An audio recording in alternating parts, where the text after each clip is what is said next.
Écoute, Vladimir, je vois que la salle se remplit. Je te propose qu'on commence. OK. Bon, bah écoutez, bonjour à toutes et tous. Merci de nous rejoindre sur ce webinaire que j'ai le plaisir de co-animer avec Vladimir. Je me présente rapidement, Sylvain Cortès. Je travaille dans une société qui s'appelle Acuity. Je m'occupe de plein de choses autour de la gestion des vulnérabilités. Et je suis accompagné aujourd'hui de Vladimir. Je te laisse te présenter. Bonjour à tous, donc je suis Vladimir, je suis un des cofondateurs de Patrol et non, je ne suis pas dans une ruche, je suis dans une phone box insonorisée et très très colorée. Du coup, ce que je vous propose, c'est qu'on passe sur l'agenda. Alors, aujourd'hui, on a voulu faire un webinaire co-organisé avec Vladimir et moi-même et Patrol et Acuity, de manière à présenter plusieurs éléments, dont la chaîne de valeur entre le ASM et le VOC. Ne vous inquiétez pas, on va illustrer ces termes également un petit peu plus tard. L'objectif étant d'abord de comprendre un petit peu la situation actuelle. Ensuite, Vladimir fera un focus sur le ASM. Derrière, j'expliquerai la liaison possible entre des solutions de ASM telles que Patrol avec une organisation VOC. Et puis, on terminera sur une conclusion. On devrait terminer aux environs de midi 15 à peu près. Alors, Vladimir, je te laisse la main. Oui. Alors, pour commencer, on va commencer avec les bonnes nouvelles, voire les mauvaises. Je vous ai préparé un petit graphique avec deux courbes en ordonnée. En jaune, vous avez le MTTE, MTTI, pour la bonne prononciation, qui est Mean Time to Exploit. C'est le temps moyen d'exploitation d'une vulnérabilité en jours. Et c'est le pendant du MTTE, qui est MTTR, qui est Mean Time to Remediate. En rouge, vous avez le nombre de vulnérabilités référencées CVE, c'est-à-dire pas toutes, mais uniquement celles qui sont référencées CVE. Euh, et donc, effectivement, depuis plusieurs années, le MTTE est en chute libre pour plein de raisons. Donc, l'attrait de la cybersécurité, le besoin de renommer de chercheurs en publiant les exploits le plus vite possible, également la monétisation associée au marché gris des vulnérabilités, parce que même si une vulnérabilité n'est plus zero day, entre guillemets, elle est connue un correctif, elle est dite end day, il y a quand même une valeur marchande.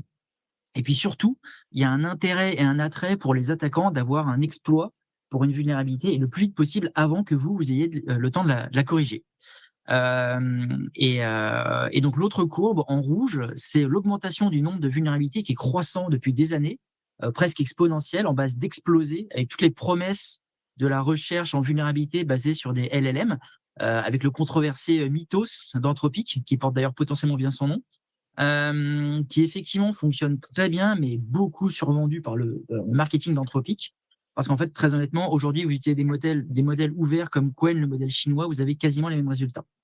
Reste que tout le monde s'y met. Et donc, les prévisions sont catastrophiques avec ce mix d'à la fois une vague de centaines de milliers de vulnérabilités couplée à un temps d'exploitation qui se réduit à quelques heures et aggravé parce qu'il s'agit de vulnérabilités, aggravé surtout si ça s'agit de vulnérabilités sur les actifs qui sont exposés sur Internet, c'est-à-dire que n'importe qui peut directement y avoir accès et tenter de les pirater. Il manque un truc, on aurait dû rajouter le temps moyen de remédiation dans le graphique, mais je pense que ça vous aurait déprimé, car c'est plutôt de l'ordre en général de la semaine, voire du mois dans les meilleurs cas. Et donc la question, c'est est-ce que vous allez être comme Bob l'éponge, à gauche, en panique, noyé dans vos propres larmes, ou est-ce que vous préférez plutôt être comme à droite, plutôt zen, à gérer tranquillement vos vulnérabilités, comme d'habitude, quel que soit le nombre de vulnérabilités, avec de très bons outils, et je dirais même plutôt à maîtriser vos vulnérabilités, et c'est ce que nous allons justement voir et discuter avec Sylvain. Et donc, le point que Vlad met en avant, c'est que, et c'est un peu l'objectif de ce webinaire, l'idée, c'est de préparer et de comprendre et d'anticiper. C'est-à-dire qu'une fois qu'on a compris un petit peu la situation actuelle, notre objectif, ça va être de vous donner un certain nombre de pistes qui vous permettent de prévoir les choses, de les organiser et de les maîtriser. Et Vlad a mentionné le fait qu'il faut un certain nombre d'outils, bien évidemment, ça me paraît évident, mais l'ensemble du traitement des vulnérabilités demande également de mettre en œuvre on va dire, une organisation globale. Donc ça, c'est un point qui est quand même très important et qui va être un petit peu aussi le fil rouge de ce qu'on va dérouler pendant ce webinaire. C'est que l'outillage seul ne fait rien. Il faut avoir, comme d'habitude, j'allais dire, le fameux triptyque outils, processus et people. Et ça, c'est un point important. Là, vous avez un exemple, c'est juste un exemple de processus qui permet de traiter les vulnérabilités à l'échelle globale. On se rend compte que dans la chaîne du haut, c'est plutôt la partie outillage qui prend le dessus, à savoir comment je vais faire la découverte des vulnérabilités, comment je vais les remonter, comment je vais les agréger ensuite dans un puits central de données. La partie de droite, en haut à droite, parle plutôt de la partie priorisation, dont je parlerai juste derrière, qui est un élément essentiel parce que avec le volume de vulnérabilité qui explose, tel que le présente Vladimir, bah, vous pensez bien qu'à un moment donné, vous ne pourrez pas de toute manière tout traiter. Donc, comment je peux faire pour mettre en œuvre une matrice de priorisation qui me permette d'isoler les vulnérabilités les plus critiques. Et puis, la chaîne du bas, elle est plutôt liée en fait à l'organisation de manière plus globale. Donc, pour ceux qui font de l'ITIL, pour ceux qui ont des systèmes ITSM qui permettent de gérer le change, qui permettent de gérer la traçabilité, à un moment donné, le processus de gestion des vulnérabilités ne peut pas être un cocon isolé, il doit s'intégrer dans un certain nombre de processus dans l'organisation et dans les outils qui vous permettent d'être conformes, par exemple, à ITIL et qui vous permettent de gérer les processus d'évolution, de change de manière sereine. Donc, ça, c'est un élément important. On va parler évidemment technique, mais il ne faut pas oublier que l'ensemble de ces éléments s'inscrivent dans une chaîne d'outils, dans une chaîne de processus, et qu'il faut s'assurer que l'ensemble de ces éléments soient orchestrés et puissent communiquer les uns avec les autres. Bon, je parlais de priorisation. Alors, vous l'avez compris, à un moment donné, on va agréger un certain nombre de vulnérabilités, on va découvrir un certain nombre de vulnérabilités. Il faut un moyen de comprendre, d'évaluer la dangerosité ou la priorisation qu'on doit mettre sur la partie rémédiation. Donc là, il existe plein de méthodes qui permettent de faire ça. Il y a tout un tas d'organisations qui ont leur propre matrice de priorisation. Donc ça peut être un tableau, ça peut être un document Word qui décrit en gros les éléments qu'on doit patcher à 2 jours, à 2 semaines, à 2 mois ou jamais. Il y a tout un tas de méthodologies. Ici, vous avez juste un exemple d'une copie d'écran qui vient d'un livre blanc qui a été fait par le CERTIST et qui illustre l'usage de la méthodologie SSVC dans ce cadre-là. Donc, pour ceux qui ne connaissent pas, le SSVC, c'est une méthodologie de priorisation qui a été designée par le CISA, qui est un petit peu l'équivalent de l'ANSSI aux États-Unis, et qui est une espèce d'arbre de décision avec des attributs et des valeurs qui permettent de réaliser un triage des vulnérabilités. Alors, c'est juste un exemple. Je ne sais pas si les attributs et les seuils d'attributs qui sont mis sur ce document sont les bons. Mais en tout cas, ce qui est intéressant, c'est la méthodologie et le fait qu'il faut mettre en œuvre une matrice de priorisation. Et un point important, c'est que cette matrice, elle peut évoluer dans le temps. On voit que la situation, elle va peut-être évoluer avec l'arrivée d'IA, Mythos et autres joyeusetés. Bah, peut-être qu'il faudra faire évoluer également nos matrices de priorisation et utiliser d'autres triggers pour faire le rangement automatique des vulnérabilités. Vlad, je te laisse la main pour parler un petit peu ASM et exposition externe. Reste juste sur ce slide. Et effectivement, comme tu l'as dit, il y a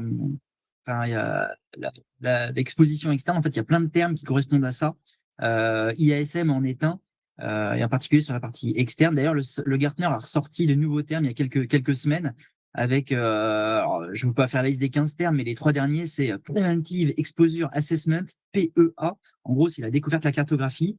Preventive Exposure Validation, PEV, c'est la validation, l'exploitation des vulnérabilités. Et un troisième qui est UEMP pour Unified Exposure Management Platform. Donc non, UEMP, c'est pas UMP, c'est pas un parti politique. C'est juste la combinaison des 2 précédents.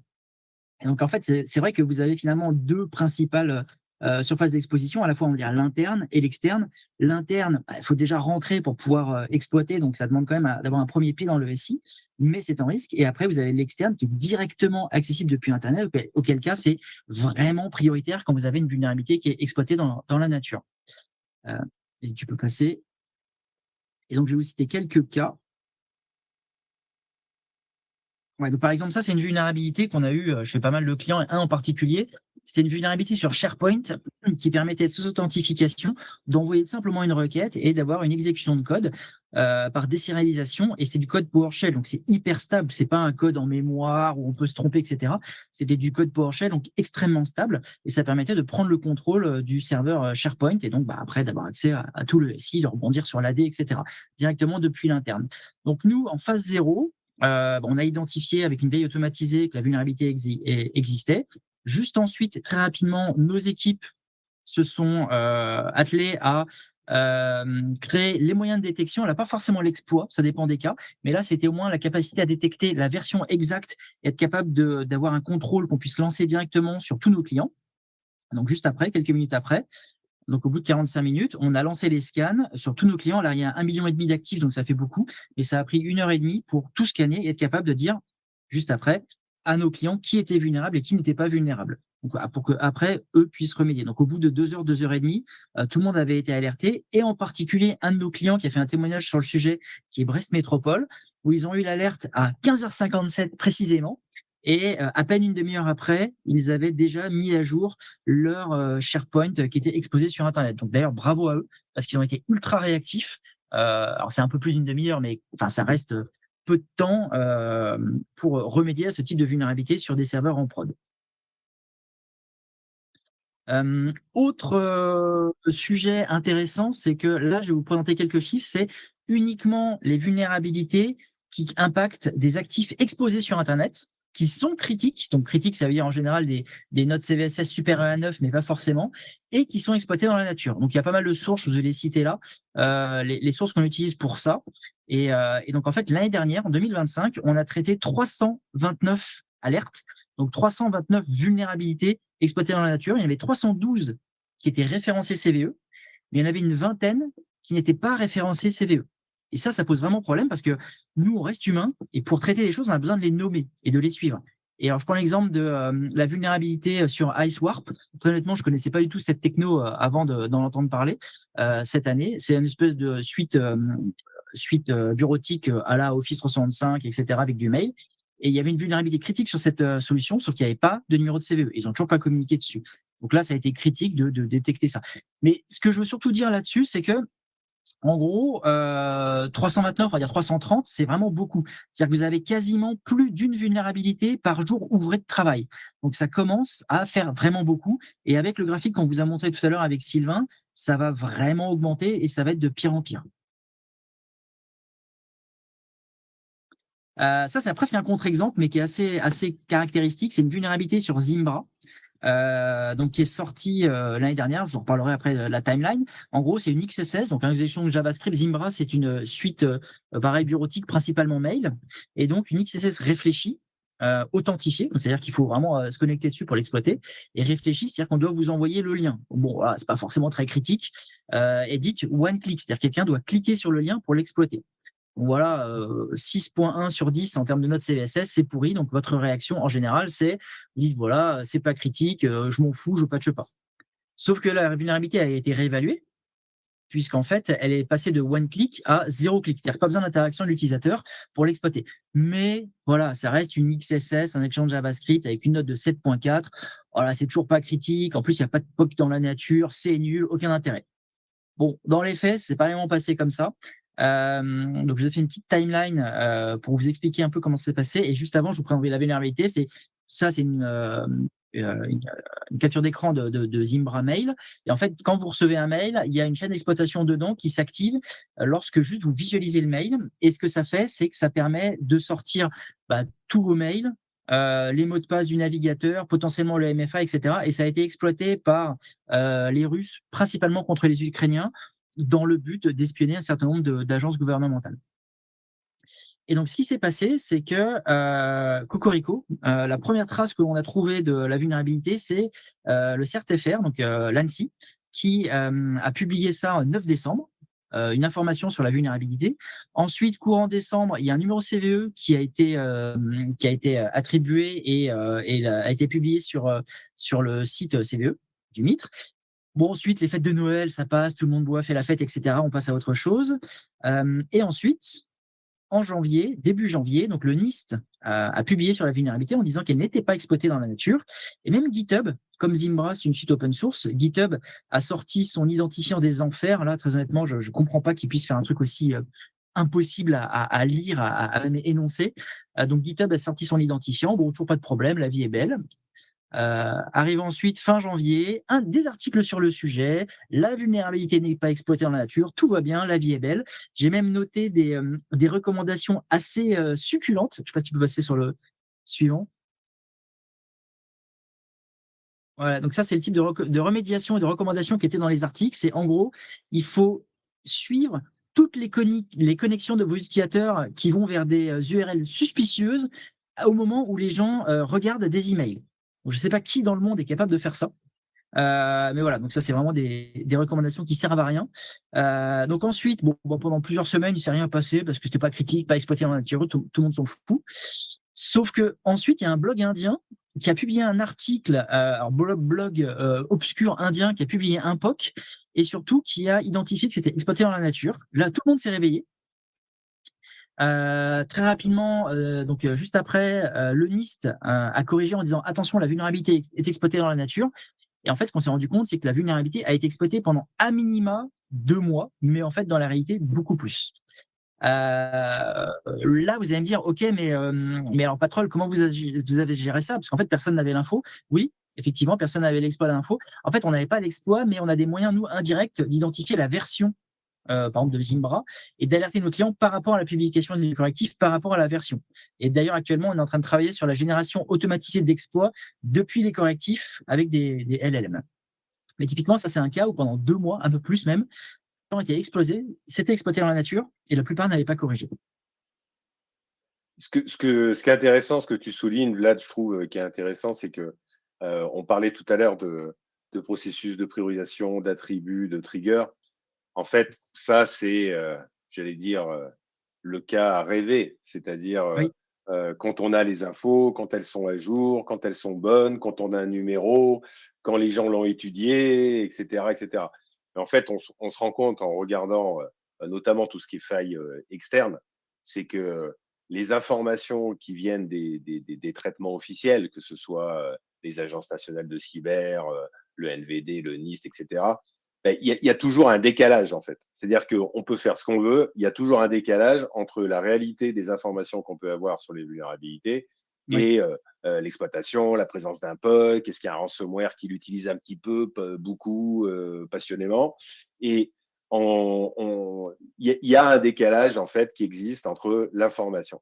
Or, c'est vrai que néanmoins, historiquement, on essaie de se baser sur ces attributs, sur ces valeurs d'attributs pour essayer de définir ce qui est exploité, exploitable, ce genre de choses. D'où l'importance d'avoir vraisemblablement un traitement un petit peu anticipatif, hein, je reviens là-dessus, et d'avoir des Oui. technologies type Patrol qui vont un peu plus loin que simplement se baser sur les publications officielles des différentes agences de cybersécurité et qui vont elles-mêmes valider en fait un certain nombre de composants techniques, d'exploitation possible ou pas, pour pallier en fait aux problématiques de ces informations un petit peu obsolètes. Mais voilà, Totalement, et le maître mot, on en parlera, et c'est de, d'être proactif. exactement, et de les catégoriser. Euh, via ces deux exemples, donc on voit que là, on a parlé d'une brique surface externe, qui est une des briques qu'on peut utiliser pour faire de la détection de vulnérabilité. Tu as indiqué tout à l'heure qu'il y a aussi des choses potentiellement en interne qu'on peut avoir. Il peut y avoir des vulnérabilités dans le code, il peut y avoir des vulnérabilités côté OT, donc voire même dans des réseaux qui sont à peine routés, etc. Maintenant, on va essayer de voir comment la découverte de ces vulnérabilités peut s'inscrire dans un schéma global de traitement des vulnérabilités. Alors, appelons ça VOC si c'est une organisation, appelons ça CTEM si c'est un programme, appelons ça VULNOPS si c'est une philosophie. Encore une fois, il y a tout un tas de termes qui sont utilisés. Mais là, l'objectif, c'est de voir comment on peut intégrer la découverte d'un certain nombre de vulnérabilités dans un processus, on va dire, global au sein de l'organisation. Ce qu'il faut juste comprendre en amont, c'est que, en fait, il y a plusieurs potentiellement types d'équipes, d'organisations au sein de l'équipe sécurité de manière plus large. Et ces différentes équipes ont différentes missions. Donc là, nous, aujourd'hui, on va faire la concentration sur le VOC, c'est-à-dire l'équipe qui est en charge de centraliser, de dédupliquer, de normaliser, de prioriser les vulnérabilités. Et puis ensuite, de fournir à X personnes les informations nécessaires pour faire le patching et d'avoir donc des statistiques à l'échelle de l'organisation. L'objectif étant, encore une fois, dans un processus de normalisation et d'anticipation, de corriger les vulnérabilités, bien évidemment, avant qu'elles soient exploitées. Mais à côté de ces équipes-là, il y a également, toujours évidemment, le SOC, qui lui a plus une mission réactive. Le SOC, lui, va réagir à des événements, à des incidents, à des choses qui arrivent. L'objectif du VOC, c'est de faire en sorte que ces éléments n'arrivent pas, justement, de manière à corriger les vulnérabilités en amont. Et puis, il y a aussi, plutôt dans les grosses organisations, ce qu'on retrouve sur la gauche, des équipes ou une équipe qui a comme focus plutôt la partie compliance. Donc là, on n'est pas vraiment dans la sécurité opérationnelle au sens classique du terme, mais juste sur des contrôles qui vont valider qu'un certain nombre de mesures ont bien été appliquées. Donc là, on est plutôt sur du déclaratif, on n'est pas vraiment sur la partie technique. La partie technique est plus sur le VOC et le SOC. Le VOC, il va avoir principalement 3 étapes et qui correspondent en fait à des étapes de maturité dans les organisations. Le VOC se base évidemment sur de la découverte, sur des assessments en bon français, réalisés par un certain nombre d'outils, dont Patrol, par exemple, pour la partie EASM. Donc, pour avoir un VOC, ce que ça veut dire, c'est qu'il faut bien sûr avoir des pratiques de détection. Ça peut être le ASM, ça peut être de l'EDR, ça peut être du scan de code, du scan d'instance cloud. Après, il y a tout un tas de pratiques de détection des vulnérabilités et c'est important de comprendre qu'une équipe VOC s'appuie sur les informations qui sont remontées, ce qu'on pourrait appeler par les scanners.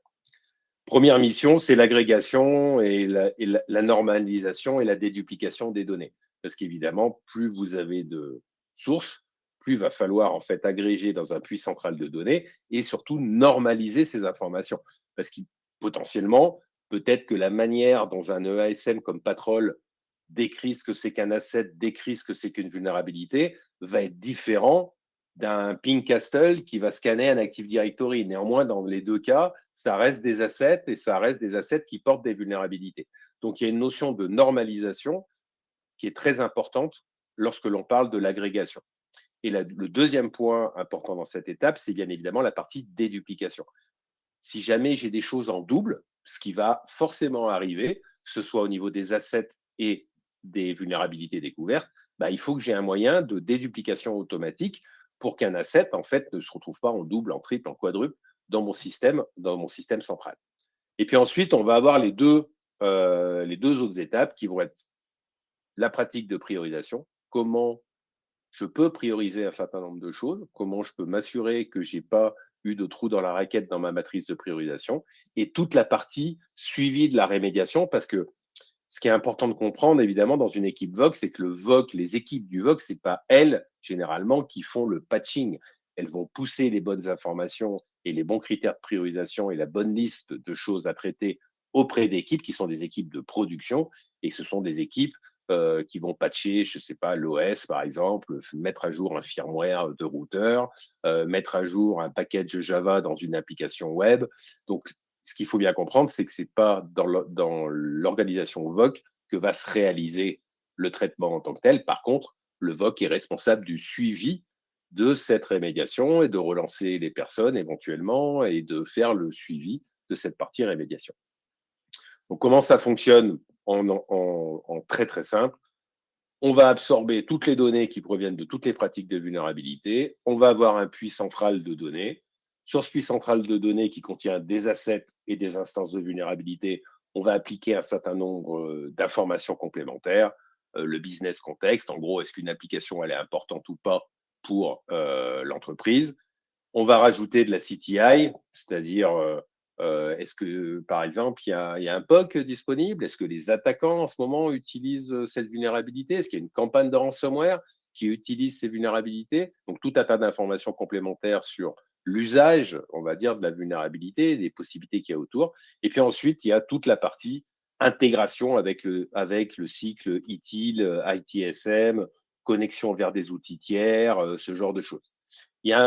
Pour info, il y a un élément qu'on voit de plus en plus demandé, c'est l'intégration via MCP pour des équipes SOC. Donc, imaginons que vous ayez une équipe SOC qui doit réagir à un événement. Bah, un des moyens qui permet à cette équipe SOC de consommer la donnée sur les vulnérabilités présentes, c'est de le faire via MCP. Il y a évidemment les protocoles classiques, Taxi, Stix, qui, de mon avis, vont disparaître dans pas longtemps au profit de connexions MCP qui permettent de consommer ce type de données. L'exemple avec Patrol, bah, sur la gauche, vous avez des écrans qui viennent de l'interface Patrol. Donc, vous avez par exemple une liste d'assets, une liste de risques, une liste de vulnérabilités. Ça va être absorbé par la plateforme VOC au sein du puits de données via ce qu'on appelle des connecteurs. Donc, comment ça fonctionne? Vous ouvrez le connecteur Patrol, par exemple, et vous lui dites, bah voilà, j'ai besoin de me connecter à telle instance. Voilà ce que je veux récupérer. Voilà les types d'assets et les types de vulnérabilités que je veux récupérer. Vous pouvez aussi tout récupérer si vous en avez envie. Et puis, vous dites, bah, par exemple, ça doit tourner tous les jours à midi. Et tous les jours à midi, je vais récupérer ces informations pour les intégrer dans mon système VOC. Ce qui va avoir pour objectif, dans le VOC, comme on le disait tout à l'heure, d'avoir une liste d'assets et une liste de vulnérabilités. Là, on voit un exemple où j'ai un asset qui a été scanné à la fois par Patrol et à la fois par Burp. Et on voit la notion de custom field. Donc ça, c'est un point que je vais détailler tout à l'heure, notamment dans le processus d'automatisation. Ce qui est important quand vous avez un puits central de données, c'est de récupérer le plus d'informations possible. Il se trouve que Patrol a un intérêt, c'est que Patrol génère automatiquement au niveau des assets, voire au niveau des findings, des tags qui vous permettent de caractériser, on va dire, l'asset ou la vulnérabilité. Et ça, c'est des informations qui sont très intéressantes et importantes, parce que comme le disait Vlad tout à l'heure, et comme je le disais ensuite, il y a un décalage entre les informations officielles, publiques, et la réalité du terrain. Un des avantages d'une solution comme Patrol, c'est que on va pallier à cette problématique en rajoutant en fait des tags grâce au travail qui est fait par les équipes Patrol qui vont caractériser les assets et la vulnérabilité. Et ça, il faut les récupérer dans un VOC parce que ça permet d'automatiser la chaîne de traitement qui est derrière. On va voir ça juste après.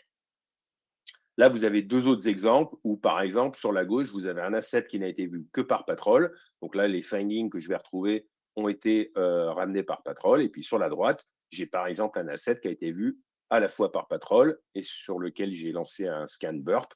Et je vais avoir le cumul des findings au niveau de cet asset. À savoir que si jamais burp et Patrol avaient vu le même finding, il serait également dédupliqué, c'est-à-dire que j'aurais bien qu'une seule entrée qui m'aurait indiqué ce finding a été vu et par Patrol et par Burp au sein de cet asset. Donc, pour terminer, et toujours dans cette notion de je veux aspirer à un maximum d'informations depuis les sources, on va aussi utiliser, profiter des informations qui ont été caractérisées par Patrol, à savoir la description de cette vulnérabilité et potentiellement des informations sur la rémédiation. C'est-à-dire que les sources, très souvent, type Patrol, donnent des informations complémentaires par rapport à ce que va fournir un bulletin, le NVD ou je ne sais quelle source, on va dire, officielle de référentiel de vulnérabilité. Là, ce qui est intéressant, c'est de pouvoir profiter de la caractérisation de l'éditeur et de récupérer ces informations. Pourquoi? Parce que ça va me rajouter du contexte sur mon processus de priorisation et pourquoi pas sur mon processus de priorisation. Donc, je vais avoir aussi la possibilité de mapper l'ensemble de ces findings qui arrivent avec une matrice de statut d'état d'un finding.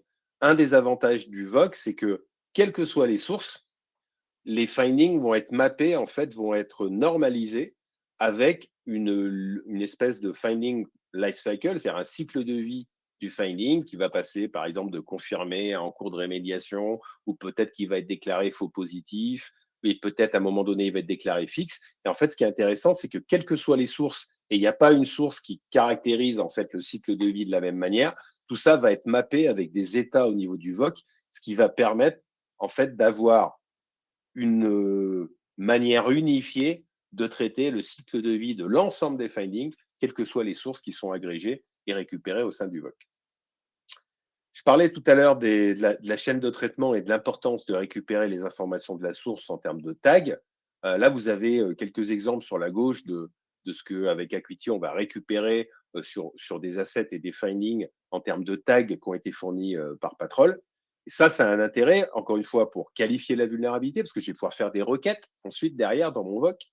Je vais pouvoir utiliser ça pour mon processus de priorisation. Par exemple, peut-être que je vais vouloir utiliser le tag qui s'appelle Patrol Exposure pour décider si je dois traiter immédiatement ou pas dans mon arbre de décision SSVC cette vulnérabilité.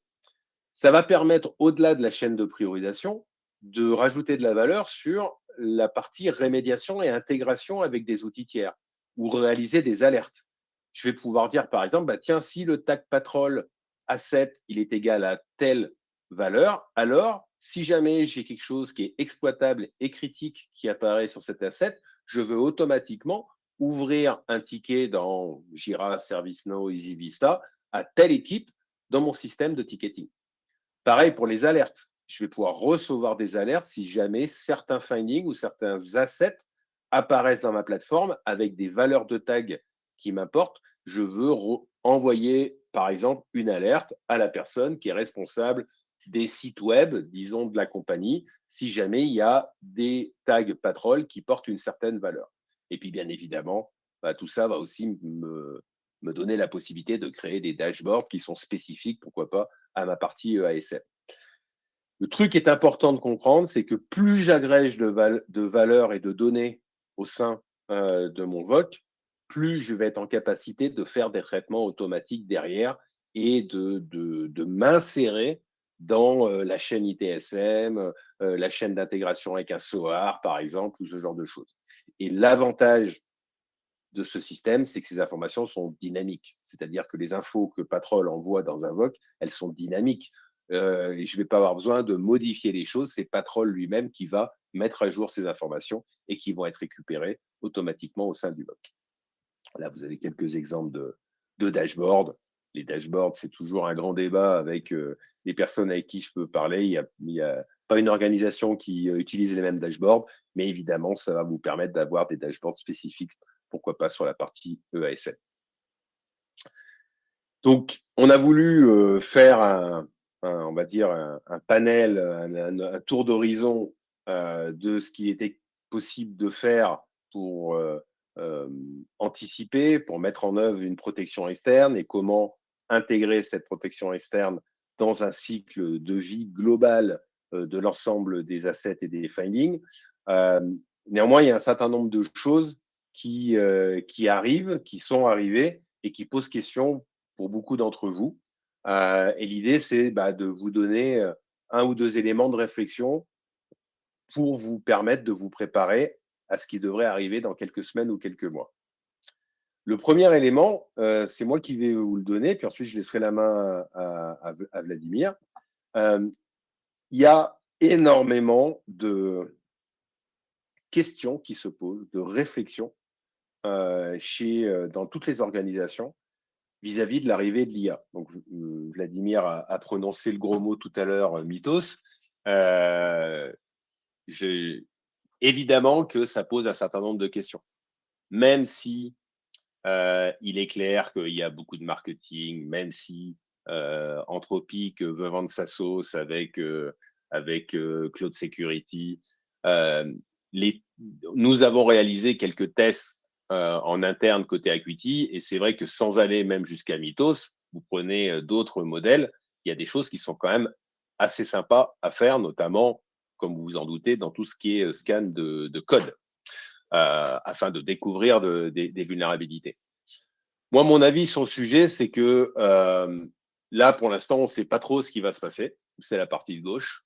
Il est vraisemblable néanmoins que via Mythos ou autre chose, on ait une accélération de la découverte d'un certain nombre de vulnérabilités, notamment de vulnérabilités anciennes, c'est-à-dire des choses qui n'ont jamais été trop scannées, des vieilles failles peut-être dans de la X, des vieilles failles sur du code qu'on aurait un petit peu oublié. Donc, il est vraisemblable qu'on ait une accélération et une augmentation très, très importante des nouvelles vulnérabilités, mais potentiellement sur des systèmes anciens, qui seront découvertes par ce nouveau type de scanner. Ça a Dans déjà cette phase, commencé, en fait, on le voit et il y a pas ça mal a déjà de commencé. trucs qui sortent sur du Firefox, sur du Chrome, sur plein de choses comme ça, où on voit Exactement. une exponentielle sur le graphe du nombre de vulnérabilités. Donc, effectivement, ça a déjà commencé. Il est vraisemblable que pendant cette période, il faudra accepter de patcher en mode un peu plus rapide. Donc, c'est ce que j'ai appelé le cultural shift, c'est-à-dire qu'il est vraisemblable qu'il va falloir un peu bouger les lignes, perturber nos petites personnes qui sont en production parce qu'il va falloir patcher très rapidement et le cycle classique de j'ouvre un change, je le valide en comité de change, etc. Bon, ça risque de pas bien tenir pendant cette période.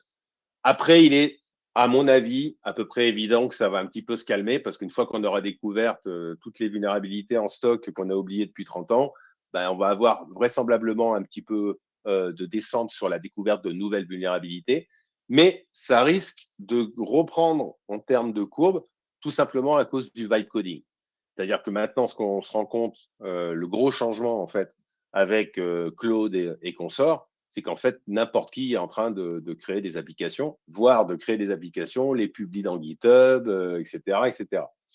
Donc, et à quel point le code qui est généré sera mieux, moins bien, pareil que ce qu'on est capable de faire actuellement, il n'y a pas grand monde qui est capable de prédire quoi que ce soit. Peu importe si cette courbe est bonne ou mauvaise, il est vraisemblable que de toute façon, il va y avoir des changements qui vont arriver. Donc, l'idée, c'est de les anticiper, de se préparer à nouveau, de mettre en place les outils, les process et les équipes qui vont bien pour anticiper les changements qui vont arriver avec l'IA. Et il est à peu près certain qu'il y aura des changements.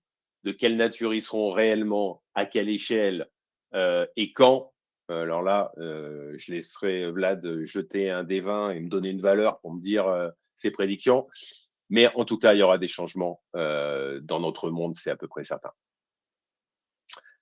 Vlad, je te laisse le mot de la conclusion Ouais, avant de prendre les questions.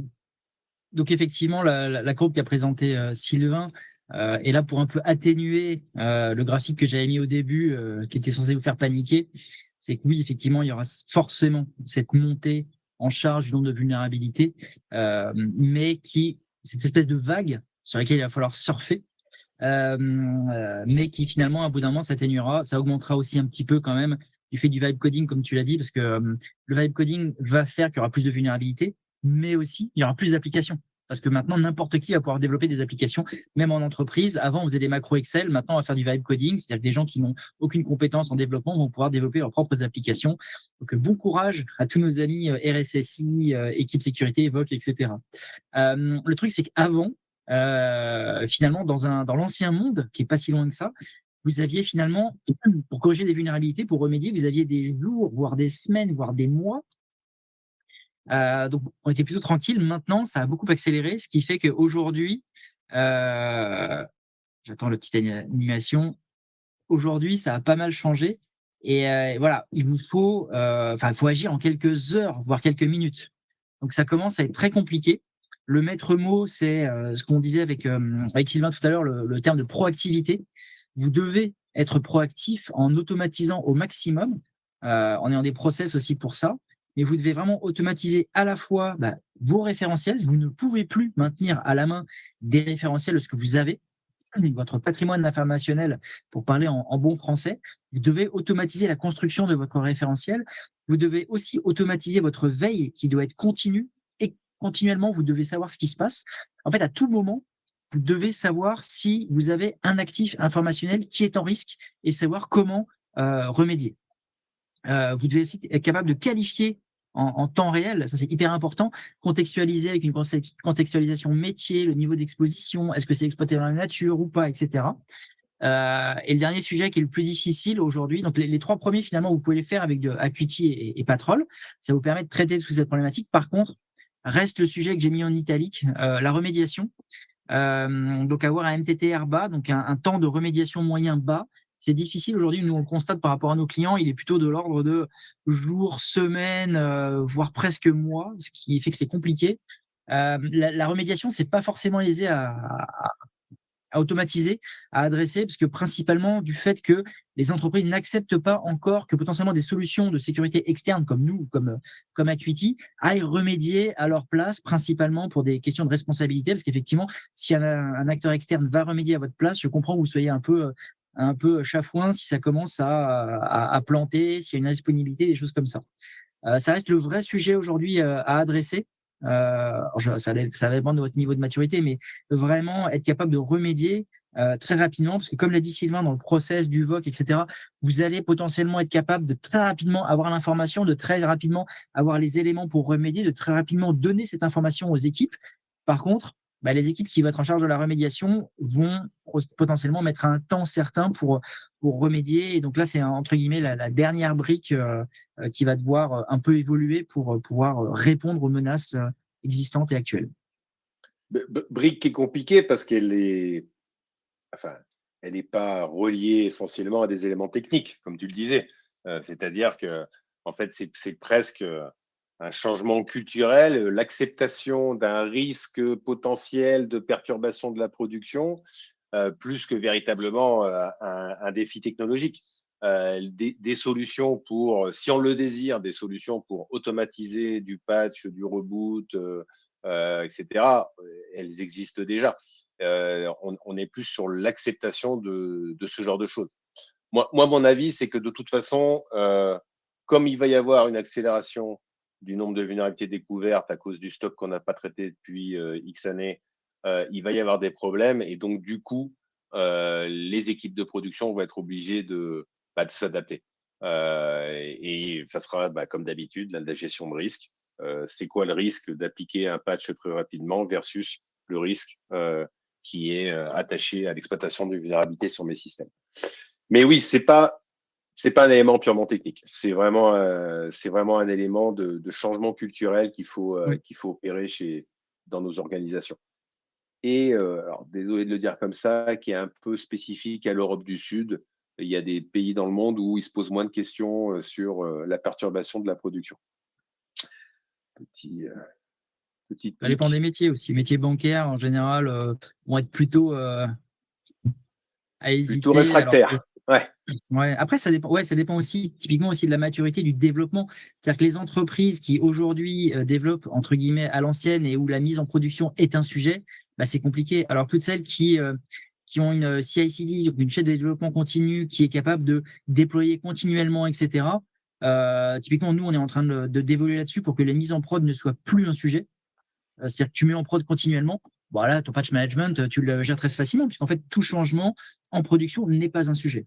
C'est vrai. Que ça dépend aussi de la chaîne de maturité en amont, on va dire, et de ta célérité vis-à-vis à l'adaptation et au déploiement. Oui. Alors, je vous propose qu'on prenne quelques petites questions. Alors, moi, j'ai jamais compris dans ces outils parce qu'il y a un chat et il y a un truc de questions. Donc, vous pouvez les poser où vous voulez, en fait, vos questions. On va dire, voilà, dans le chat, ce sera mieux. Alors, il y a une question d'Alexandra. Une fois les findings ESM intégrés et priorisés dans le VOC, comment accompagnez-vous le passage à l'action côté client? Ownership des actifs, poursuite de rémédiation, exception des arbitrages métiers.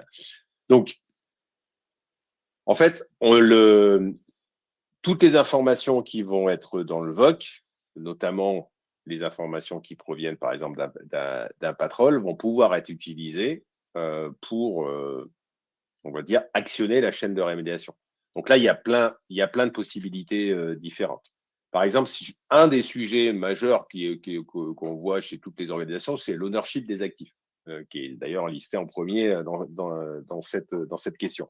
C'est-à-dire que, OK, je sais qu'il y a un actif qui a des vulnérabilités, je sais que les vulnérabilités, elles sont critiques, elles sont exploitées, gna, gna, gna. OK, à qui j'envoie la demande? Donc là, il y a plein de possibilités. Si vous avez déjà, en fait, si dans votre outil technique source, vous avez caractérisé les choses, le VOC va récupérer les informations. En clair, si au niveau de Patrol, vous avez nommé avec un tag l'asset owner ou je ne sais quoi, cette information, elle va être récupérée au sein du VOC. Donc, du coup, on pourra automatiser, dire, bah, tiens, si c'est un truc critique, ransomware, sur cet asset-là, ben, tu lis au niveau de l'asset le tag de l'asset owner et on ouvre le ticket vers la bonne personne dans le système ITSM. Autre exemple, ça peut être dans une CMDB. Je ne l'ai pas précisé, mais un VOC propose également des connecteurs depuis une CMDB, un fichier Excel ou je ne sais quoi. Donc, ça veut dire que si ces informations-là, elles ne sont pas dans les outils techniques sources, peut-être qu'elles résident dans un référentiel statique, type CMDB ou fichier Excel. La difficulté avec ces référentiels-là, c'est que ils sont statiques, ils ne sont pas dynamiques. Comme je disais tout à l'heure, l'avantage de récupérer une info qui vient de Patrol, c'est que l'info, elle est à jour. C'est-à-dire que quand Patrol tourne, met à jour la criticité, etc., ce truc-là a quelques minutes. Du coup, on est sur de l'information dynamique versus de l'information statique sur une CMDB. Néanmoins, il y a tout un tas de clients, par exemple Acuity, qui ont des connexions vers des CMDB et qui récupèrent ce type d'informations pour automatiser. Et en fait, tout le workflow de rémédiation peut être traité comme ça. C'est-à-dire qu'une fois qu'on a attribué, on sait à qui vient la responsabilité de la rémédiation, puis parfois sur un asset, il peut y avoir un owner de l'OS, un owner applicatif, un owner hardware, pourquoi pas, pour la mise à jour des firmware. En fonction du type de vulnérabilité et du tag, on peut orienter aussi vers une personne un petit peu différente, même sur le même asset. Et tout ce workflow de rémédiation, en fait, il est géré par le VOC qui va, en fait, on crée ce qu'on appelle des campagnes de rémédiation automatisées qui vont ouvrir en continu dès lors qu'il y a un nouveau élément qui vient de Patrol avec telle caractéristique sur tel asset, alors automatiquement ouvre par exemple un ticket dans Jira ServiceNow. Donc tout ça, c'est traité au niveau du VOC. Pareil pour les exceptions, on peut mettre en place des systèmes d'exception, du risque accepté, ce genre de choses qui vont soit manuellement, soit en se basant sur des éléments qui proviennent, par exemple, des informations que Patrol nous envoie. Par contre, il y a un sujet, je vais encore parler de proactivité, mais typiquement la partie responsabilité sur les actifs, si la question elle est posée au moment où la vulnérabilité et l'alerte arrive, c'est déjà trop tard. Hein. C'est des choses qui doivent être anticipées en amont, c'est-à-dire qu'il y a un travail en général qui est plus ou moins long suivant la taille des contextes, mais en général, ça va quand même assez vite, de déterminer à qui appartient tel actif, à quel métier, quelle équipe appartient tel actif, de les attribuer, quelle que soit la plateforme. Et après, effectivement, ça suit le workflow, donc le flux classique de remédiation. Euh, et en général, typiquement côté Patrol, mais ce que fait Acuity, c'est également similaire. C'est nous, on fournit tous les éléments de remédiation de façon à ce que finalement l'équipe n'ait plus qu'à presque copier-coller la ligne de commande, la ligne le fichier de configuration, etc., le bout de code pour remédier le plus rapidement possible. Et pour rebondir sur ce que tu disais, souvent quand en réunion avec une organisation, tu prononces le mot CMDB, généralement les gens roulent sous la table et ils veulent s'arrêter. Mais il y a un autre élément également, on parlait d'anticipation, tu parlais d'anticipation, il y a un autre élément qui n'est pas forcément si simple que ça à anticiper, mais en tout cas, parfois il faut aménager. C'est le lien entre l'ITSM et la plateforme de VOC. Donc, techniquement, tout ça fonctionne très bien. Par contre, parfois, côté ITSM, la manière dont c'est organisé côté ITSM ne correspond pas, en fait, à la façon dont les équipes VOC voudraient, en fait, réaliser l'attribution des tickets. Et parfois, dans ces projets-là, il faut travailler côté ITSM et conjointement côté VOC pour, on va dire, aligner, en fait, les désirata des uns et des autres de manière à pouvoir ouvrir vers la bonne équipe et compagnie. Si, par exemple, votre asset owner il possède pas de compte côté ITSM, évidemment, ça va pas fonctionner. Donc, il faut avoir cette espèce d'alignement et il y a parfois un peu de travail, surtout que, comme d'habitude, là, je me fais toujours des copains, moi, sur ce genre de truc. Historiquement, on ne peut pas dire que les équipes, par exemple, en charge de l'ITSM ou de la CMDB, des grands éditeurs, soient les plus souples du monde. Donc, il y a un petit peu de travail à faire de ce point de vue-là. Alors, est-ce qu'on a d'autres questions? Je regarde le chat. A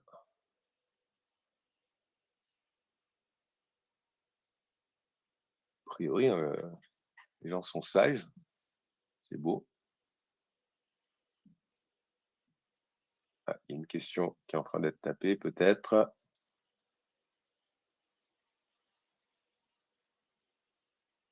Non, ça semble bon. Plus de questions, mesdames, messieurs?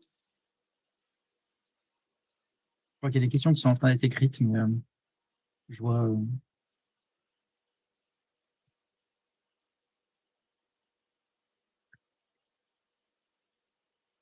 J'en vois pas arriver. Alors, si. Alors, comme d'habitude, hein, s'il n'y a pas de questions, c'est soit que c'était très clair, soit incompréhensible.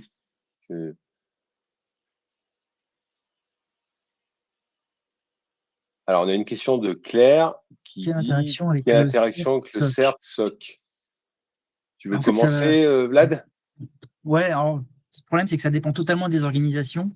Parfois, le CERT, c'est le SOC, parfois, ce sont des équipes séparées, parfois, le VOC est intégré au CERT. Enfin, globalement, ça va totalement dépendre de l'organisation.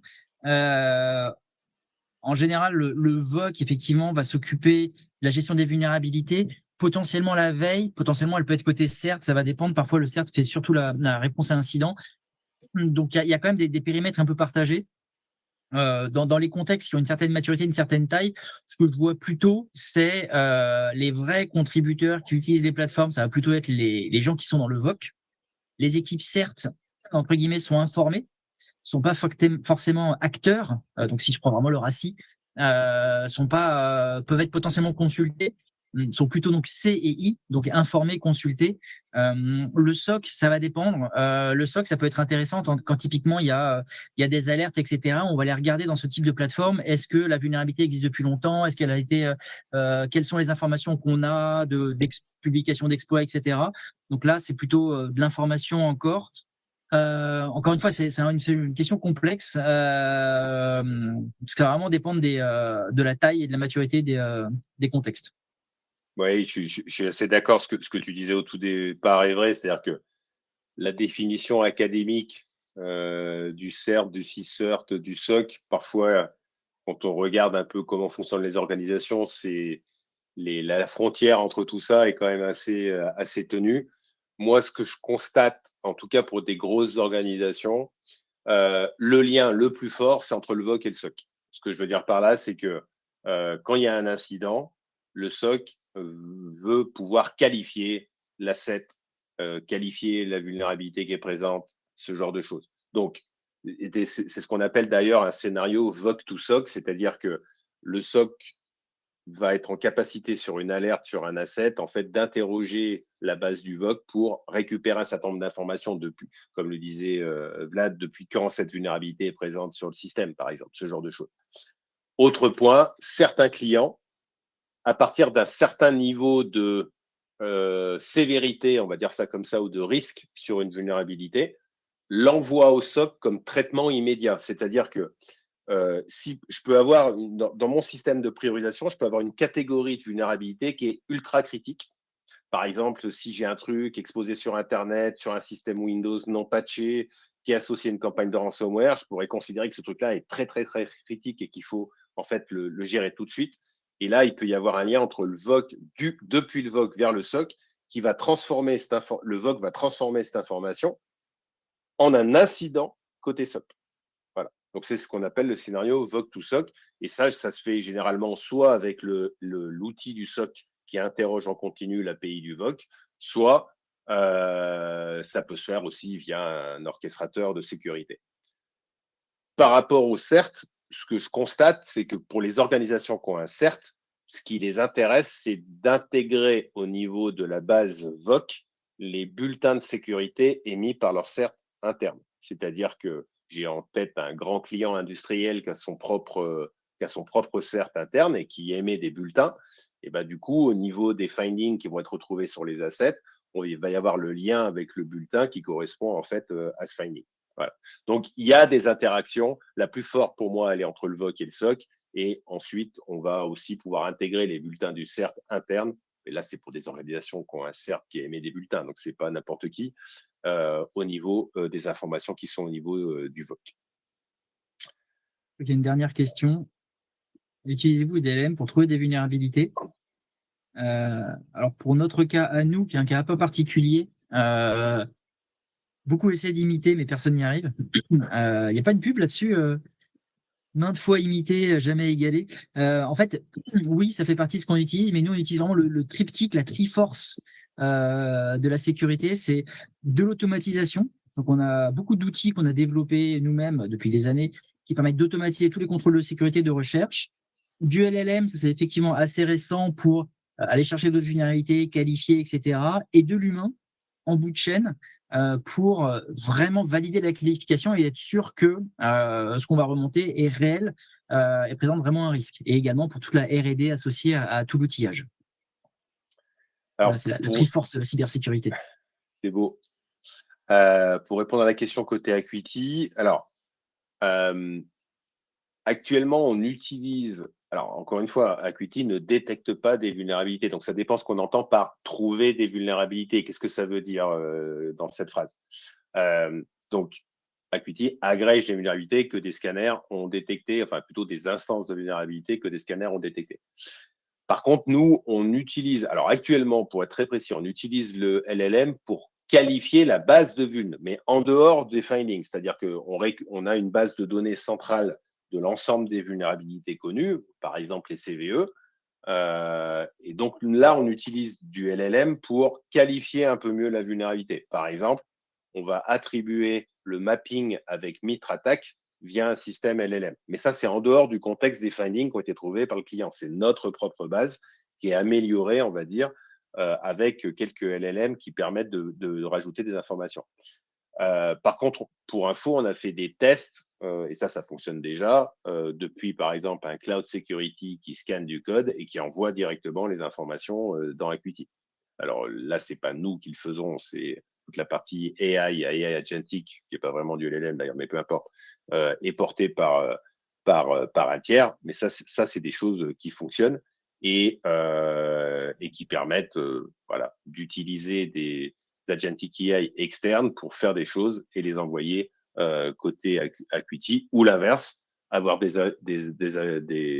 IA agentic qui sont capables de consommer la donnée qui est dans Acuity pour faire des traitements derrière. Voilà.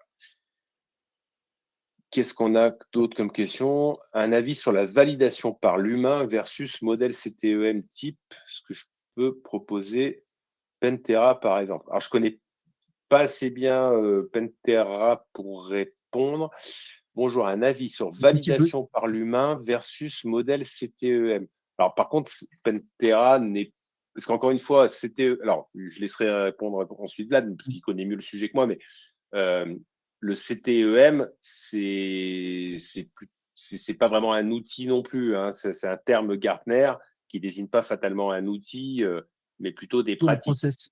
Ouais, Enfin, plutôt ouais, voilà. Une organisation et des processus. Une organisation, exactement. Après,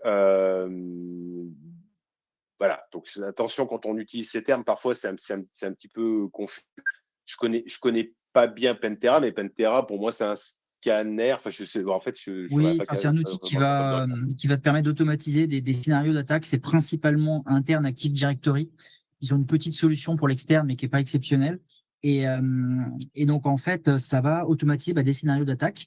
Après, ça nécessite quand même une contextualisation, une priorisation, ce qui est fait sur des critères techniques dans ce type de solution, mais pas forcément encore métier et en lien avec l'actualité du moment. Donc, ça peut faire partie de la chaîne, mais ça demande après à être retraité. Donc, la validation par l'humain, en fait, moi, je ne mettrais pas ça versus. Encore une fois, je reprends le nombre de vulnérabilités, même la taille des parcs. Aujourd'hui, le nombre de vulnérabilités et en devenir est tel, plus la taille des parcs informatiques, plus le nombre d'applications, fait que aujourd'hui, un humain, alors encore une fois, si vous avez une entreprise avec 2 applications, OK, mais un humain n'est pas capable de traiter tout ça mentalement. Donc on a besoin d'automatiser, quel que soit l'outil, que ce soit des outils d'automatisation, du LLM, et cetera, du PTR, enfin, quel que soit l'outil, on a besoin d'automatiser tous les pré-traitements, mais en bout de chaîne, en tout cas aujourd'hui, je ne pense pas que typiquement les LLM ou les solutions à la Pantera, etc., ne soient pas suffisamment fiables, enfin, sont pas suffisamment fiables pour qu'on puisse dire, OK, tu fais tout seul, tu remédies, tu gères, etc. On a besoin encore de l'humain en bout de chaîne pour valider tout ça, prendre les décisions et ensuite remédier. Donc pour moi, c'est pas versus, c'est complémentaire.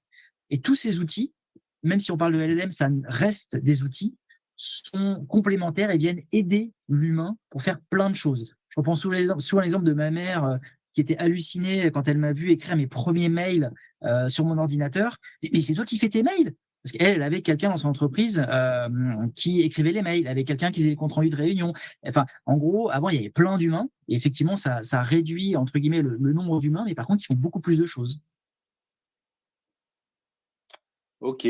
Eh ben, on arrive pile poil à la fin de ce webinaire. Il ne reste plus qu'à vous remercier. Puis moi, à te remercier également, Vlad, pour la participation. Merci à toi. Je vous souhaite une très bonne fin de journée, bon appétit, et puis je vous dis à très bientôt. Au revoir. Bonne journée à tous. Au revoir.